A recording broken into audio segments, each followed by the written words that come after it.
El día de hoy será una cuestión económica. ¿Estamos ante una crisis económica? Es la gran pregunta que pretendemos, que trataremos de responder. Tenemos tres especialistas que nos acompañan este mediodía. Está Enrique Cuevas Rodríguez, académico de la Universidad de Guadalajara. Le agradecemos que nos acompañe. También está Alberto Goyeneche Sillas, académico de la Universidad Panamericana. Gracias por acompañarnos esta tarde.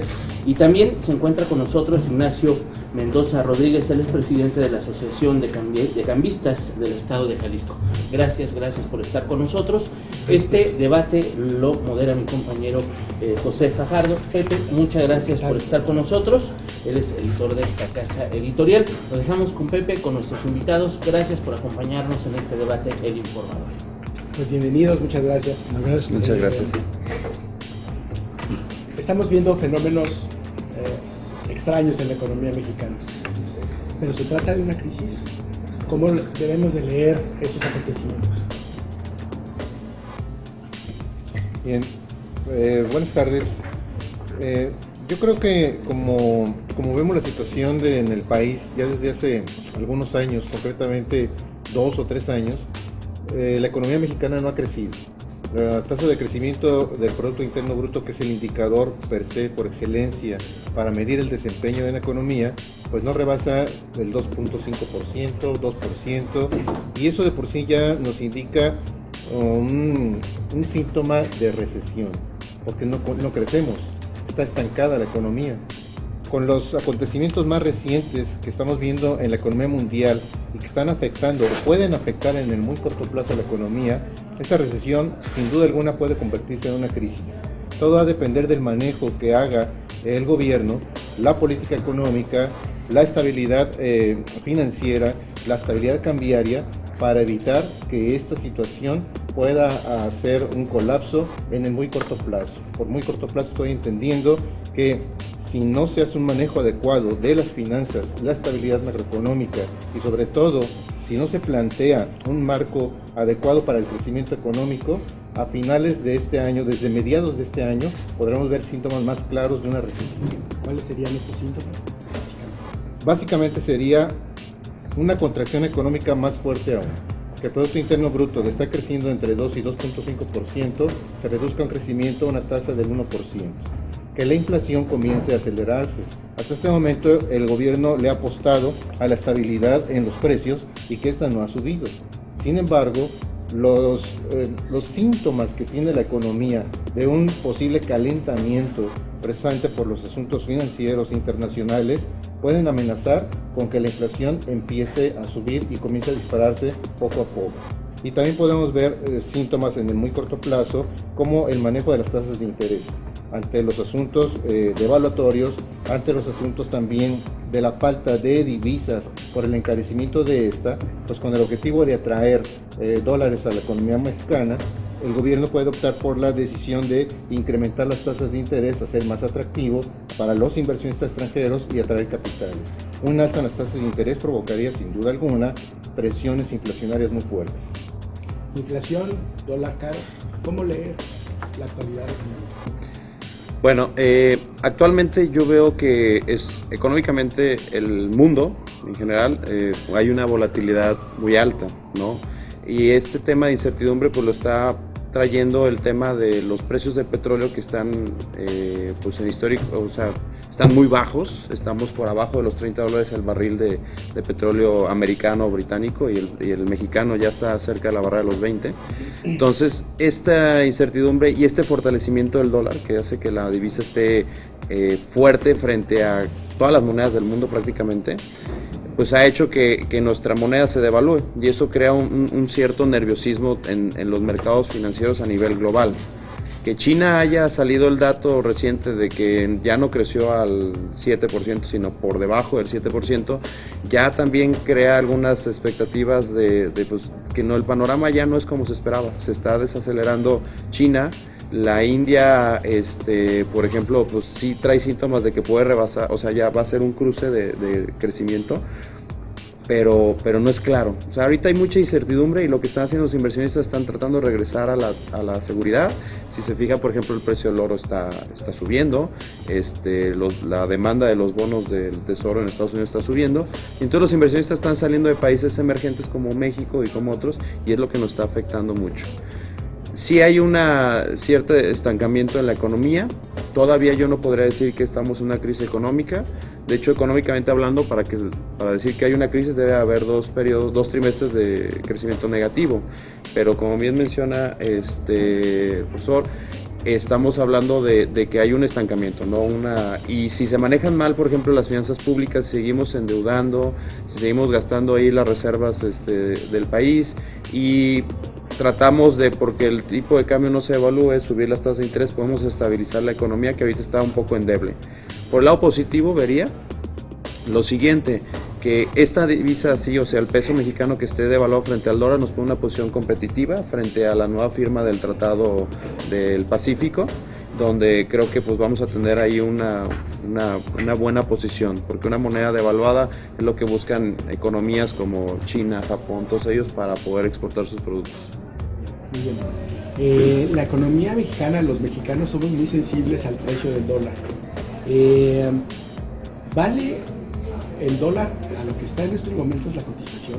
Casi 20 pesos. Yo pienso estar sobrevaluado. Definitivamente es muy alto.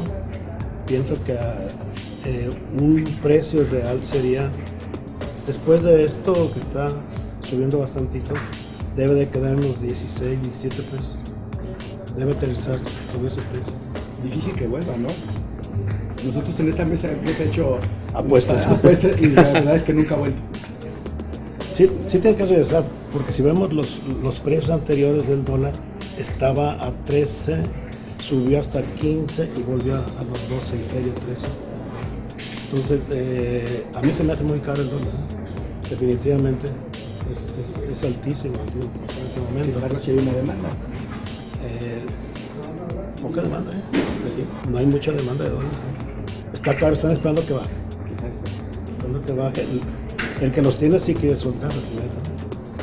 ¿Por qué? Porque es ganancia.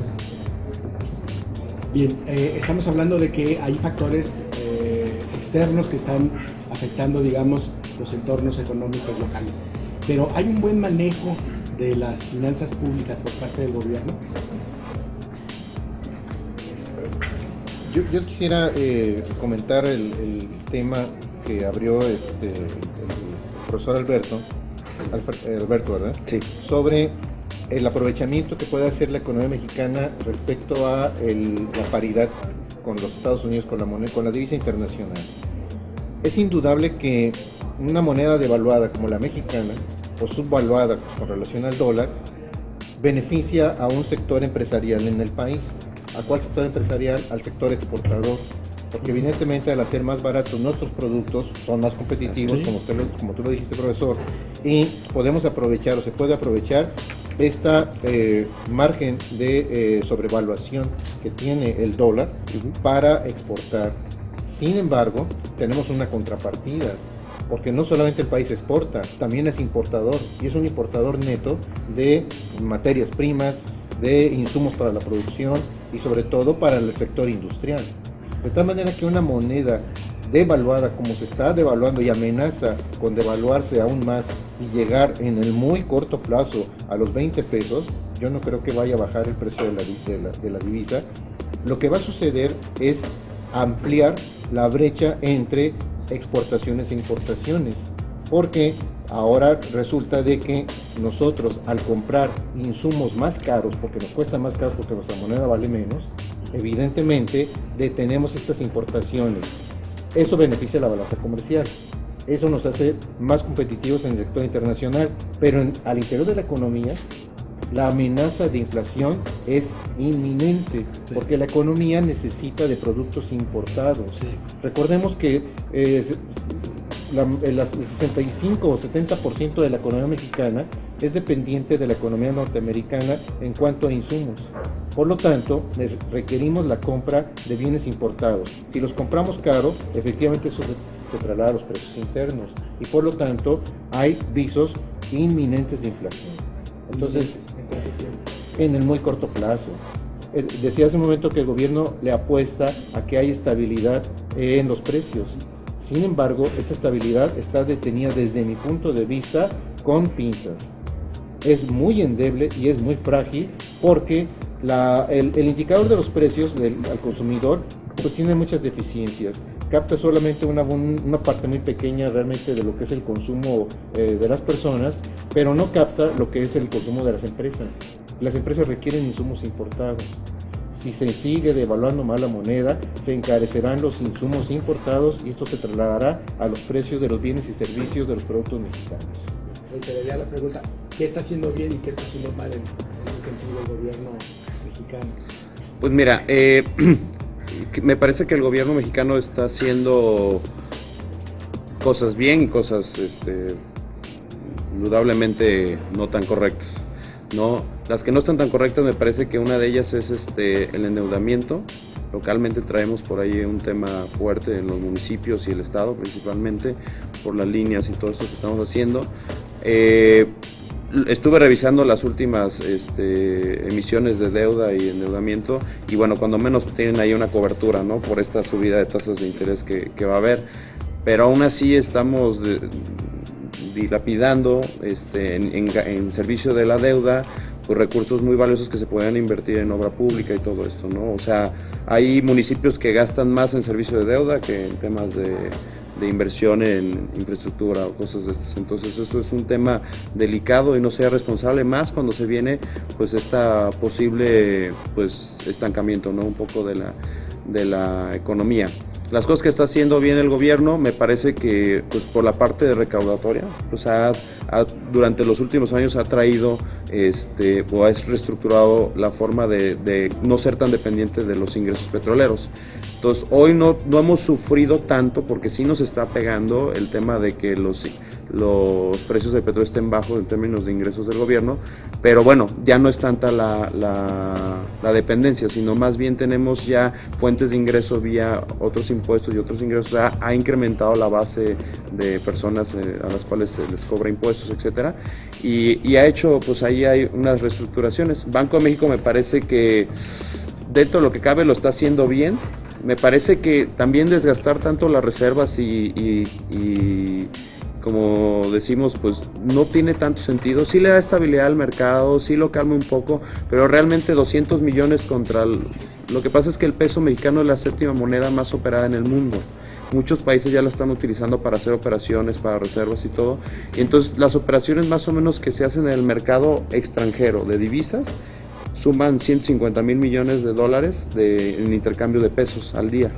Entonces, contra 200 millones no es nada, o sea, es el mercado interno y tranquilizarlo, pero realmente, pues, estarnos consumiendo 15,000 millones de dólares en divisas me parece que, pues, ahorita es una situación de volatilidad, donde el gobierno debe dar calma. Me pareció responsable la subida de tasas de interés moderada que hizo, o sea, en línea con lo que hizo la Reserva Federal de Estados Unidos, pero subirla más por atraer capitales y detener el tema de la depresión del peso no se me haría correcto, ¿no? Y por otro lado, el tema de la inflación sí puede ser inminente, o sea, debe de haber maneras, y es la obligación del Banco de México de forma constitucional de mantener el poder adquisitivo.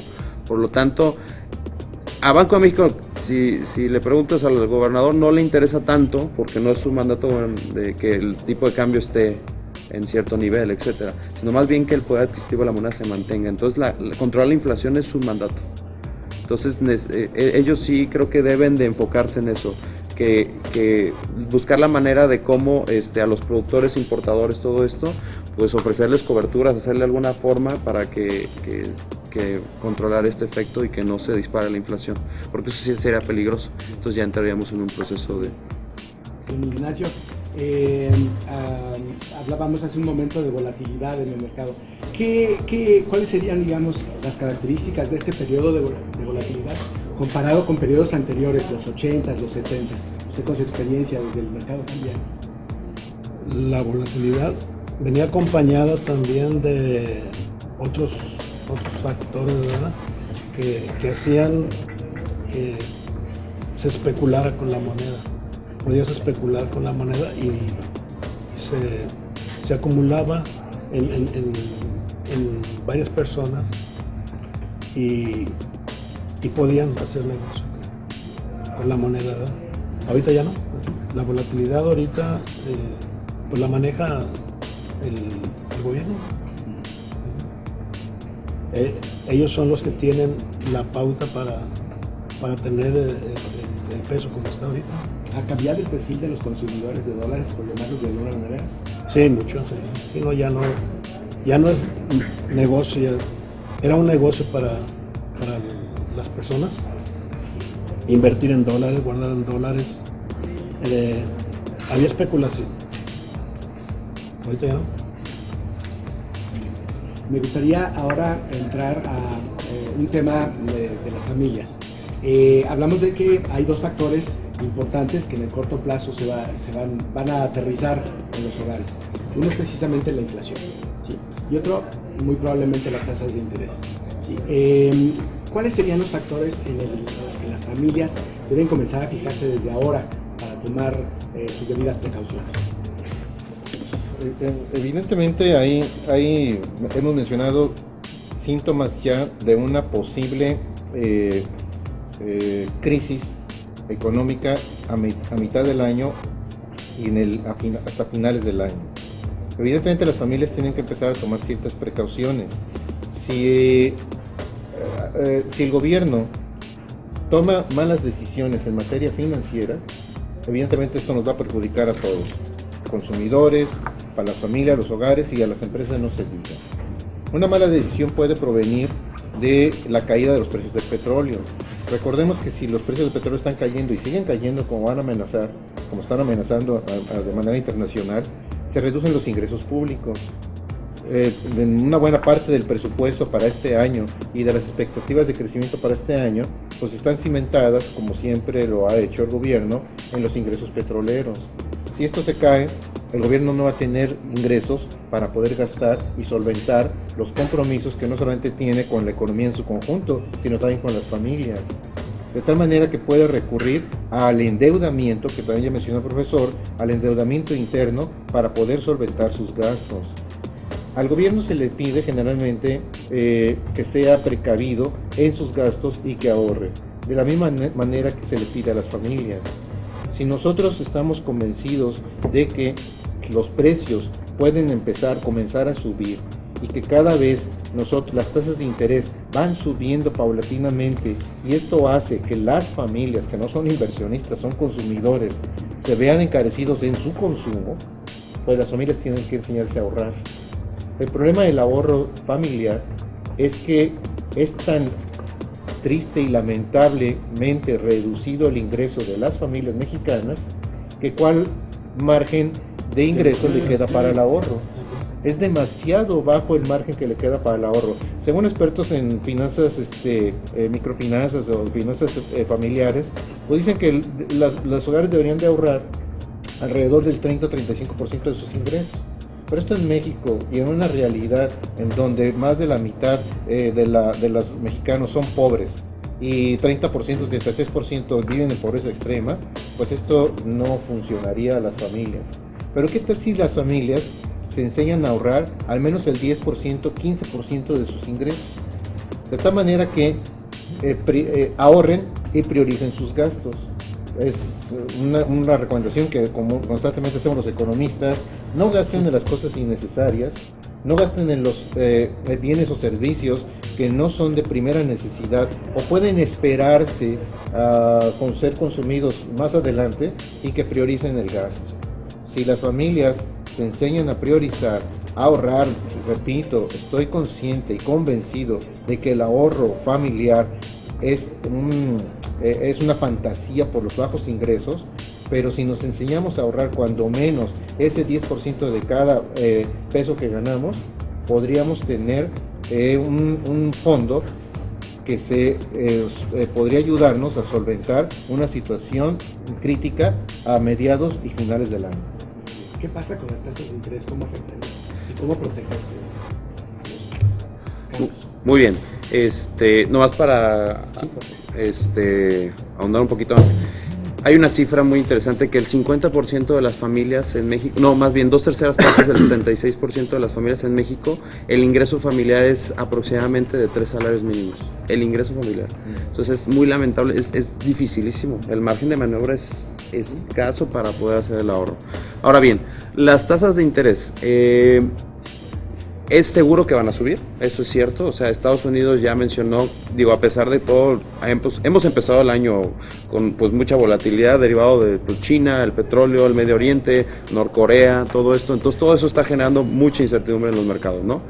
Pero las tasas de interés, la Reserva Federal va a estarlas subiendo paulatinamente. Entonces esperamos que haya un crecimiento en las tasas de interés. ¿Cómo protegerse las familias? Bueno, primero que nada, a cualquier persona que tenga una tarjeta de crédito y no pague lo que es el total de la tarjeta de crédito, tiene un crédito a tasa variable. Entonces a él le va a impactar directamente la subida en tasa de interés. Porque si revisan su contrato de tarjeta de crédito, dice los intereses que se cobrarán serían TIE más y la TIE va a subir, ¿no? Entonces la manera es pues tratar de reestructurar a tasa fija. Si tienen ahí una deuda importante, los bancos te ofrecen la oportunidad de mandar ese saldo a tasa fija. Entonces es una manera de protegerse contra la subida de tasa de interés y no pagar tantos intereses. Otra de las formas que es pues pagar el saldo total y minimizar el uso de las tarjetas de crédito solo a gastos que podamos comprometernos y que sí vayan a ser posible pagarlos en el periodo de pago, en la fecha de corte y todo esto, ¿no? Por el otro lado, las personas que estaban pensando hacerse algún patrimonio o algo, ahorita todavía no se han visto afectados o han subido muy poco las tasas de interés en créditos hipotecarios, por ejemplo. Entonces todavía es un buen momento para aquellos que estaban pensando en adquirir alguna vivienda, de adquirir un crédito a tasas históricamente bajas. Las tasas se encuentran, solamente tengan mucho cuidado. Los bancos te ofrecen dos tipos de créditos, la tasa fija y la tasa variable. La tasa variable, mucho cuidado, porque en muy corto plazo, o sea, en este año y el que viene, etcétera, va a estar subiendo y entonces a lo mejor vamos a vernos afectados nuestro patrimonio y vamos a tener que pagar más. Seguramente lo que más les recomiendo, tasa fija. Y ahorita históricamente están en 8.50, 8.75, dependiendo del banco, pero es un buen momento para hacerse un patrimonio si ya tienen el hábito del ahorro y si ya tienen las condiciones para. ¿Créditos de automóvil? Los créditos de automóvil también están históricamente bajos, abajo del 10% hay bancos que te están prestando. Aquellos que tienen ya un contrato, ¿verán afectados sus pagos? Y dependiendo si contrataron a tasa fija o variable. Si tienen un crédito hipotecario a tasa fija, no. Si tienen el crédito del Infonavit de que se actualiza con respecto al poder adquisitivo y los salarios mínimos, ahí sí se podría ver un poco más impactado. La sugerencia es reestructuren. Ahorita ya con la reforma financiera, si tú tenías un crédito al 10, 12, 14%, puedes ir y solicitar el cambio. ¿Es buen momento en estos? De hecho es el momento ideal. Si traes ya un crédito con una tasa elevada, puedes cambiarlo. Ahorita puedes ir y acercarte al banco y solicitar el trámite de la portabilidad de la hipoteca.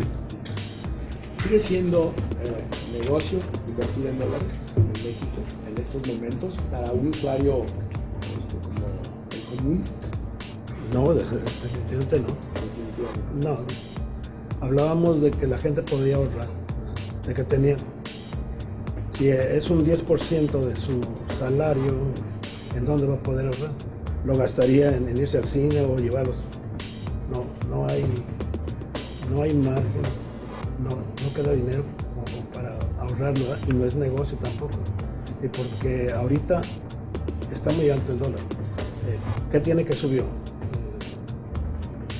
¿2 meses, 3 meses? Sí, más o menos.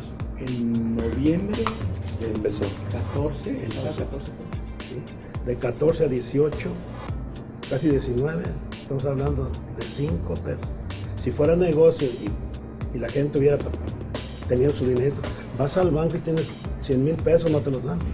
Te tienes que esperar a otro día para que te den tu dinero. Es plástico todo lo que se maneja, anteriormente no. Ibas al banco definitivamente, sacabas tu dinero y ibas a comprar tus dólares, ¿verdad? Tenías 100,000 pesos invertidos en dólares y a los 3, 4 días otra vez los vendías y le ganabas. Sin embargo, las remesas siguen siendo un factor fundamental para la economía mexicana. Sí, lo que es las remesas y el petróleo son los principales, y el turismo, ¿verdad? También son los principales. ¿Has sentido algún tipo de variación en eso? A partir de los incrementos que sí se han estado dando, hay más más o menos récord en el ingreso por remesas, pero ¿ha habido algún otro factor de cambio que usted no? Otro factor de desde cambio. desde su perspectiva. La remesa es la que más se ha incrementado, ¿verdad? Sí, siguen siendo, digamos, el sostén de un buen número de familias en México. Sí. De hecho, hace unos días se señaló que el crecimiento de la entrada de dinero por la vía de remesas ha tenido un crecimiento espectacular. Y esto evidentemente ha impactado favorablemente a las familias. Hace poco en la Universidad de Guadalajara pues hicimos una investigación en algunas localidades del estado de Jalisco y de Zacatecas, que son dos de las entidades donde mayormente hay exportación ahora sí que de mano de obra hacia los Estados Unidos, y sobre el uso de las remesas. Pero mucho se discutió sobre cómo debería utilizarse las remesas no solamente para las familias, sino también para el crecimiento de las comunidades o localidades. Sin embargo, nosotros lo que observamos en esta investigación es de que es bien difícil que las remesas sean utilizadas como palanca para el crecimiento de una localidad o el desarrollo de una localidad. Es muy difícil. ¿Por qué? Pues porque son recursos privados, son recursos individuales, son recursos de las familias. El gobierno no puede disponer como si fuera de él para promover planes de crecimiento, etcétera. Lo que sí puede ofrecer a las familias, lo que sí puede ofrecer es alguna seguridad en la localidad, en la comunidad, y alguna posibilidad de coinversiones entre las familias pudientes que viven a través de las remesas y los mismos ayuntamientos o gobiernos municipales. Sin embargo, con esto quiero decir de que es alentador para las familias que están en esta situación recibir remesas, recibir recursos pues, de sus familiares que residen en los Estados Unidos, pero no puede ser utilizado esto como una palanca para el crecimiento del desarrollo, por lo que yo mencionaba hace un momento. Son recursos privados, no se pueden disponer de ellos. A ver si son un aire fresco para el consumo interno. Para el consumo de las familias, sí. Sí, definitivamente. Yo creo que estaba leyendo que, por ejemplo, históricamente nunca había habido más ingresos de divisas vía las remesas contra ingresos petroleros, y este año fue así, ¿no? O sea, fueron más las divisas que entraron por reservas, por remesas, perdón, que por el tema de ingresos petroleros. Entonces se está volviendo una fuente muy importante, y ese dinero pues me parece que pues es un alivio para muchas familias que tienen familiares por allá, y ayuda bastante la economía familiar y el consumo, y detona un poco de... Exactamente. Es, digamos, una de las De hecho ellos precisamente mantienen un poco el poder adquisitivo frente a esta crisis, porque pues les mandan dólares para poder seguir consumiendo. Entonces se puede decir que ellos sí mantienen un poco más el poder adquisitivo frente a las importaciones que se van a encarecer.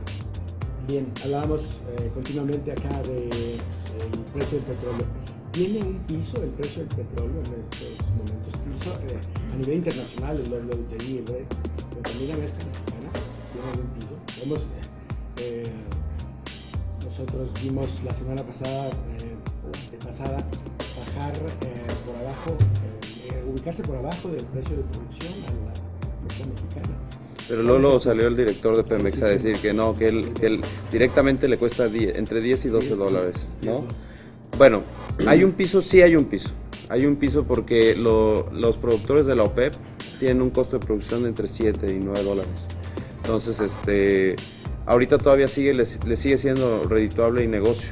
Y recordemos que todo este problema de la caída del precio del petróleo es derivada al incremento de la producción que han hecho deliberadamente la OPEP.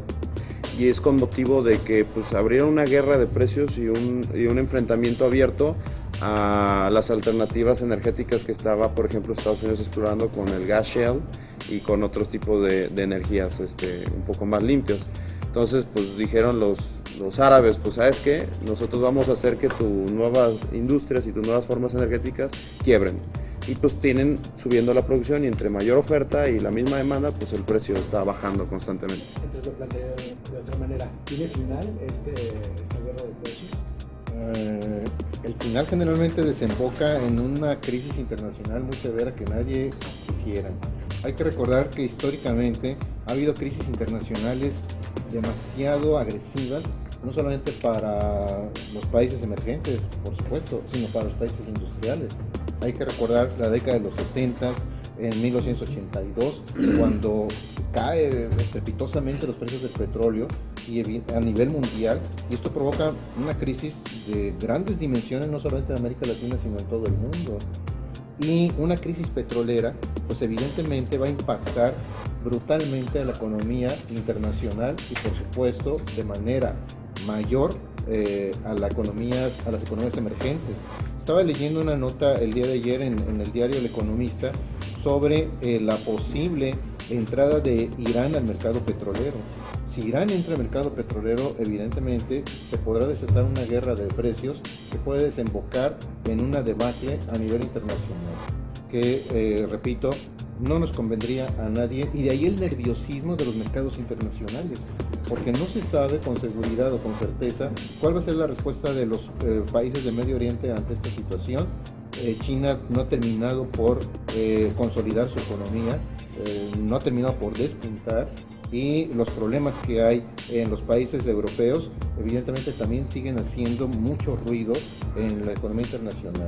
Entonces, el piso que tiene el asunto petrolero, el asunto de los precios del petróleo, las cotizaciones y sobre todo las guerras comerciales, pues es el desastre económico, la debacle, que evidentemente, repito, ya lo hemos visto en otras épocas históricas de la economía más reciente. Bien, haría la pregunta para los tres. Hablábamos de un fenómeno externo y quizá poco controlable como son los precios internacionales del petróleo y este fenómeno de alta producción. Lo ligaría con una frase que se dijo acá de que nos podría ir mal en torno a las malas decisiones del gobierno, y yo ligaría este tema con cómo afecta a las familias. Es decir, esta crisis petrolera que estamos viendo, ¿cómo llega hasta la mesa? Yo creo, comenzaste por hacer un planteamiento muy interesante sobre el gobierno, qué tiene que hacer y si está haciendo bien las cosas. Yo no soy partidario de aquellos que creen o piensan que la economía mexicana está sujeta invariablemente a los vaivenes de la economía mundial. Evidentemente, claro que está ligada, claro que está anclada nuestra economía mexicana a la economía global, pero pensar en que estamos supeditados de manera absoluta a esos vaivenes internacionales es quitar toda responsabilidad de una política económica adecuada y de un manejo adecuado de la economía y las finanzas internas. Es decir, es como si le dijéramos al gobierno, pues mira, tú lávate las manos porque todo esto sucediendo en el tercer, tú no tienes culpa de nada. Pero ese es el discurso generalmente que se maneja pues desde hace muchos años y se ha recurrido. Pero yo hago la siguiente pregunta: si la economía mexicana o cualquier economía es sana, es sólida, es competitiva y fortalece su mercado interno, no tendría por qué enfrentar, claro, nos va a afectar, pero no tendría por qué afectar de esta manera tan estrepitosa a la economía interna. Es decir, desde hace muchos años, todos lo sabemos, le apostó los diversos gobiernos de la República a nivel mundial, le han apostado a la globalización y a las exportaciones al mercado externo.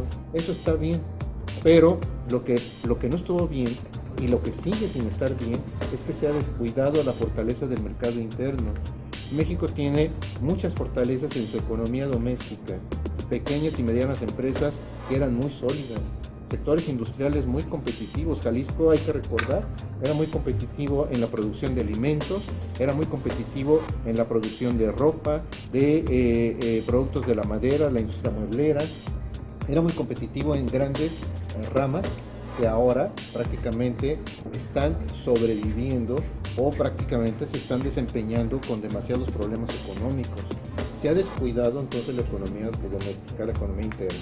Ante esta situación, y ahora recordemos algo, una muy buena parte del empleo en Jalisco y en todo el país depende o está concentrado en las MIPYMES, micro, pequeñas y medianas empresas. una muy buena parte de los empleos se generan en estas empresas que son demasiado pequeñas. Y no estoy hablando de un 20-30% de las empresas que son MIPYMES. El 97% de las empresas mexicanas y en Jalisco, 98%, son micro, pequeñas y medianas empresas. No, me fui corto, es el 99% prácticamente. Menos del 1% son empresas grandes. Entonces, el gobierno en donde debería de fortalecer su esquema de política es hacia el regreso de una política industrial que la abandonó desde la década de los 80. No se fortalece la industria, no se promueve una industria nacional, porque pues para qué si finalmente la industria extranjera, la industria internacional, las empresas multinacionales, pues son las que van a comandar los procesos económicos. Entonces yo creo que deberíamos regresar en estos momentos a un modelo de crecimiento que combine, como lo hicieron los asiáticos en su momento, Los asiáticos no es cierto que se abrieron totalmente a la economía, se abrieron en algunos sectores y mantuvieron la protección. De hecho, los Estados Unidos así lo ha hecho desde hace mucho tiempo, la protección de sectores que son claves.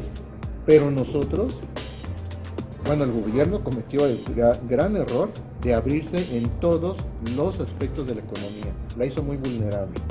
Entonces creo yo que si no se fortalece este mercado y esta economía interna a través del crecimiento de la demanda interna, vamos a seguir ahora sí que dependiendo de esos vaivenes de la economía internacional. Lo plantearía una pregunta: ¿cómo leer la afectación petrolera en los hogares? ¿Cuáles serían los indicadores de riesgo para el consumidor común? Luego recurrimos al precio de la gasolina. Sí, claro, pues para el consumidor normal, pues vimos algo que tenía mucho tiempo que no pasaba, que era una reducción en los precios en lugar de una subida en enero, con estas bandas de desliz que va a estar publicando la Secretaría de Hacienda, en miras de la liberación en 2017, ¿no? A los precios, para que el consumidor entonces se va a ver beneficiado en esa manera por los precios del petróleo internacional bajos. Ojo, sí está bajando por los energéticos, pero aún seguimos pagando pues un diferencial muy importante con respecto al precio de mercado, ¿no? O sea, hizo muchísimo ruido esa noticia de una franquicia de Pemex que abrió en Dallas, donde sí, claro, pero era lógico, o sea, pues, no iba a vender a precios de aquí porque pues, ya no estaba sujeto a la monopolio, nada más era la marca. Estaban explorando ahí a un joint venture por allá. Pero pues las familias van a ver eso, ¿no? Los energéticos van a bajar, entonces los insumos para la casa, o sea, la electricidad ha bajado un poco, sobre todo en los primeros niveles de consumo. Entonces la forma de no pagar tanto pues es mantener el consumo bajo, porque si uno brinca de las siguientes bandas, esas no bajaron, esas más bien se hicieron más delgadas, las escalas de precios de las CFE se hicieron más delgadas y van cobrando más. Entonces hay que ser ahorrativos en estos tiempos donde pues, ahorita hay la volatilidad y todo esto. Una caída en los precios de la energía implicaría una caída más o menos generalizada en una serie de productos, en casi todos los productos. Es que lo que bien mencionaba el profesor, van a subir los precios importados, por un lado por el tipo de cambio, pero a la vez esperemos que haya un ligero ajuste en el sentido de que pues, la mayoría del transporte en México se hace vía pues, camiones.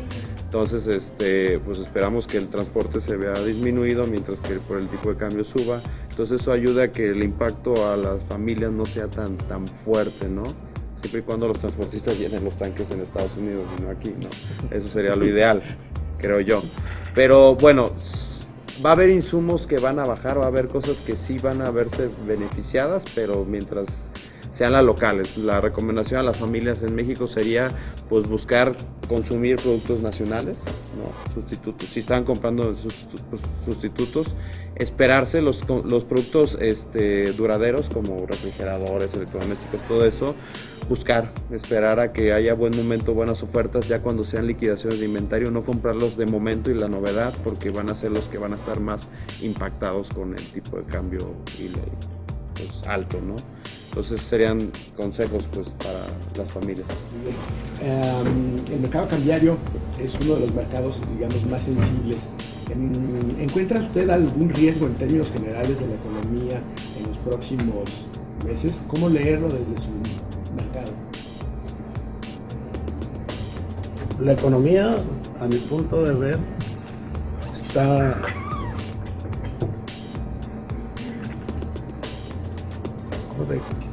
¿cómo te explicaría? Hablamos de que estamos en crisis, ¿verdad?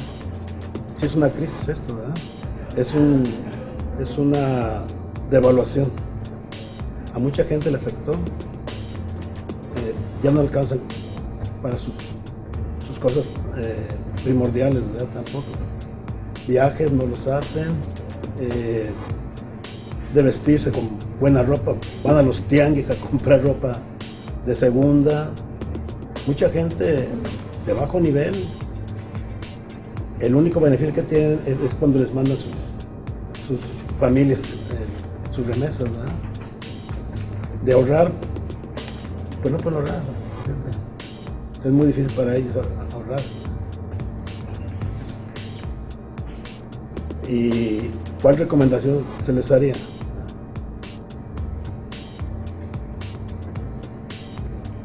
¿Cuál encontramos? ¿Cuál solución es para la gente que está en ese nivel, verdad? No hay solución ahí, ¿verdad? Muy bien. El espíritu de la reunión es para dar luz en el conocimiento financiero de las familias. Y entonces yo les pediría a cada uno de ustedes 3 recomendaciones básicas de qué indicadores estar observando en el común. Hay un conocimiento más o menos generalizado que las amas de casa, al estar en continuo cercanía con el mercado, tienen muy claro los fenómenos, por ejemplo, de precios. Yéndonos más o menos en esa línea, ¿cuáles son los 3 indicadores que debe de observar los jefes de familia, los consumidores, y cómo responder a ellos? Pues evidentemente el primero es el que todos han dicho, que es el asunto del precio de los básicos.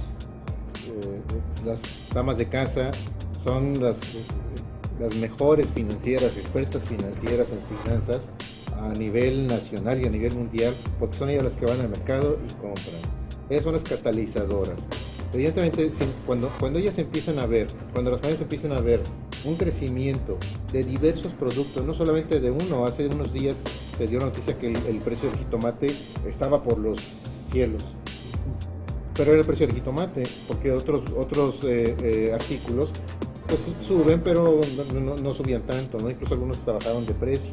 Pero cuando empecemos a ver un crecimiento de los precios en diferentes productos al mismo tiempo, y que se mantenga de una manera sostenida quiero decir que durante una quincena, 2 quincenas, 3 quincenas y no baje de precio, esto ya es un claro síntoma de una posible inflación que va a afectar a las familias y a todo el país. El primer indicador, entonces, que creo yo que hay que estar muy atentos al tema de el precio de los básicos. El segundo indicador que yo creo es el asunto de los salarios. Cuando nosotros veamos, y que claro está muy relacionado con los precios, ya se dio la noticia de cuánto va a subir el triste salario mínimo, y que esto pues evidentemente va a afectar a todos los demás salarios porque crecen demasiado poco. Pero cuando comencemos a ver de que el crecimiento del salario, lejos de poder comprar más, porque compramos ahora menos, es un segundo síntoma. Recuerda, primero mencioné por el lado de los precios, pero ahora estoy mencionando por el lado de los ingresos, porque el crecimiento de los salarios, cuando veamos que esto no va, cada vez es menos suficiente para solventar las necesidades de los hogares, ahí también tenemos un problema y una preocupación. Y tal vez un tercer indicador que debíamos prevenir a la sociedad es nuevamente el precio, no solamente de los consumibles, sino también gasolina, luz y rentas. Yo no soy tan optimista, yo no seré tan optimista en que el precio de las gasolinas y la luz esté bajando, porque pues, si lo vemos, baja unos cuantos centavos, que a la hora de que yo veo un recibo, pues no se nota, las familias no lo notan así como diciendo, oye, pues ya me llegó de menos, puede llegar unos cuantos centavos menos, pero no le apostaría a esto, porque yo veo más la decisión de bajar estos precios como una decisión política más que económica. Porque en qué momento histórico del país se ha visto que cuando bajan los precios del petróleo, bajen el precio de estos insumos. Entonces ahora yo lo veo más como una decisión política para contrarrestar esta expectativa tan negativa que tiene la ciudadanía respecto al desempeño económico, que no se va a poder sostener en el mediano plazo. Entonces, cuando la ciudadanía comience a ver de que esta reducción en el precio de gasolinas y luz ya no es tal y que comienza a subir, es porque las finanzas públicas ya están mal. Cuando hay un ajuste hacia arriba. Como hay un ajuste hacia arriba. ¿Cómo responder a estos indicadores? ¿Cuáles serían los mecanismos de ajuste de las familias ante estos tres indicadores? Yo le recomendaría a las familias que nos están viendo, siguiendo por el periódico, primero que estar listos hay que ser consumidores inteligentes. Una de ellas es estar listo a sustituir, consumir cosas diferentes. Por ejemplo, bien mencionaba el profesor, el tomate está caro, bueno, pues sustituyamos el tomate y hagamos otro tipo de comidas, preparaciones.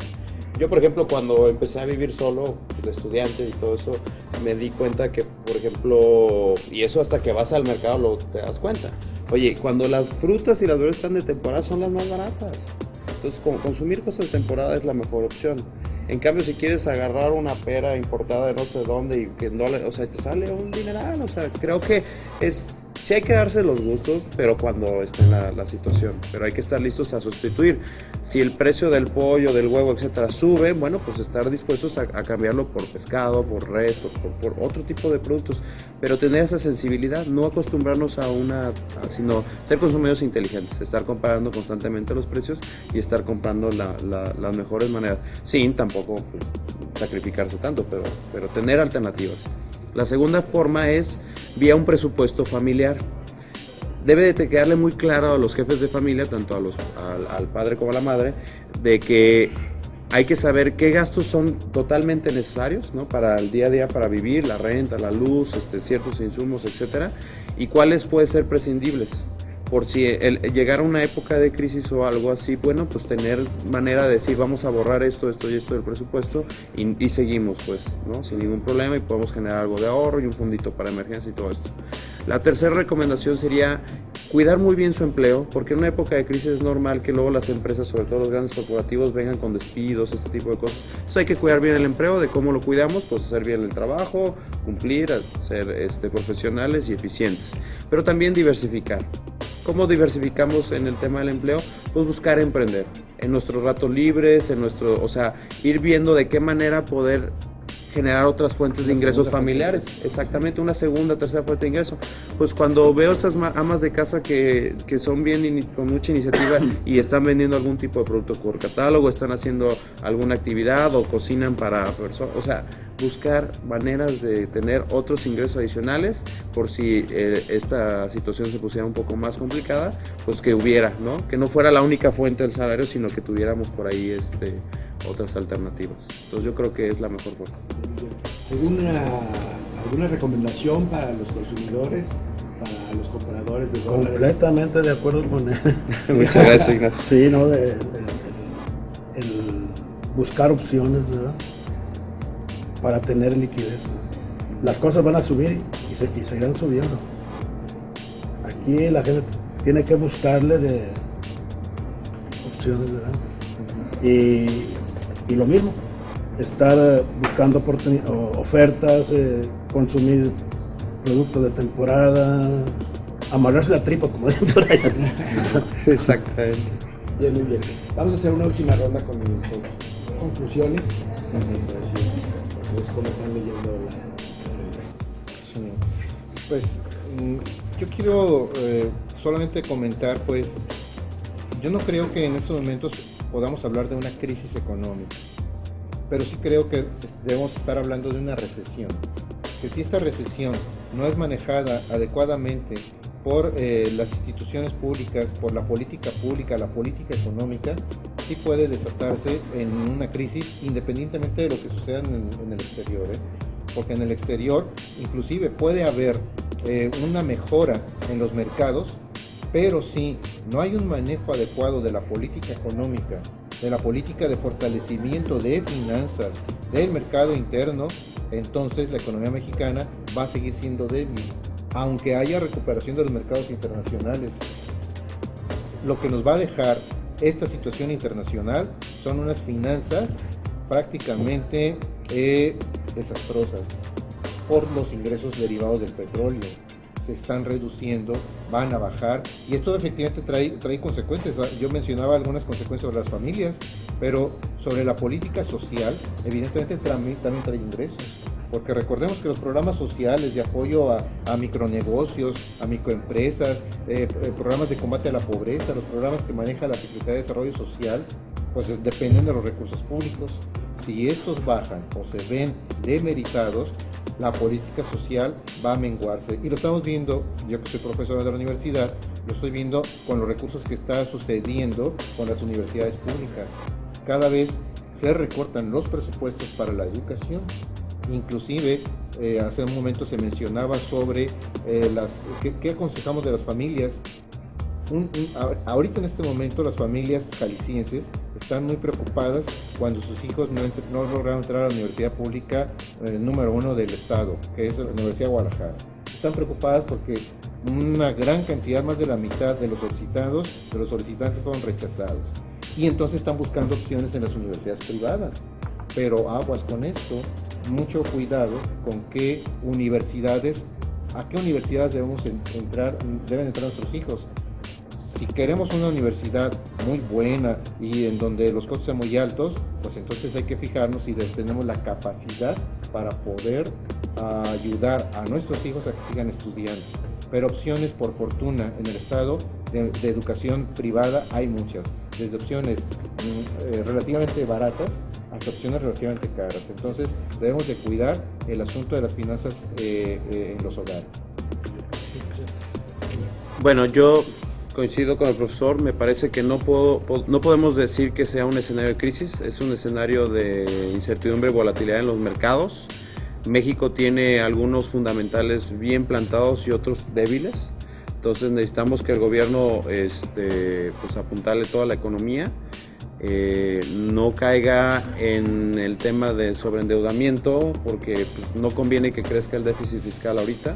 Más bien conviene que haya pues un tema de aligeramiento de la carga de los gastos corrientes, y que se invierta más en presupuesto en cosas que son relevantes. Por ejemplo, el profesor hace rato mencionaba, y estoy de acuerdo, que hay que detonar la industria interna, o sea, el mercado interno. Necesitamos volvernos más competitivos, porque ahorita los exportadores se están viendo beneficiados, pero ¿quiénes son los exportadores? Son empresas internacionales que vinieron a poner sus fábricas aquí, que están exportando, y ellos son los beneficiados.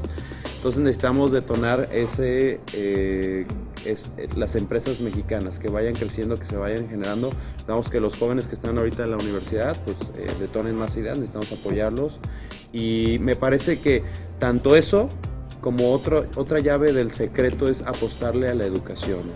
Me parece que la educación en México es fundamental, es la mejor inversión que pueda hacer cualquier gobierno, y también cualquier padre y madre de familia o jefe de familia, darle una buena educación a sus hijos.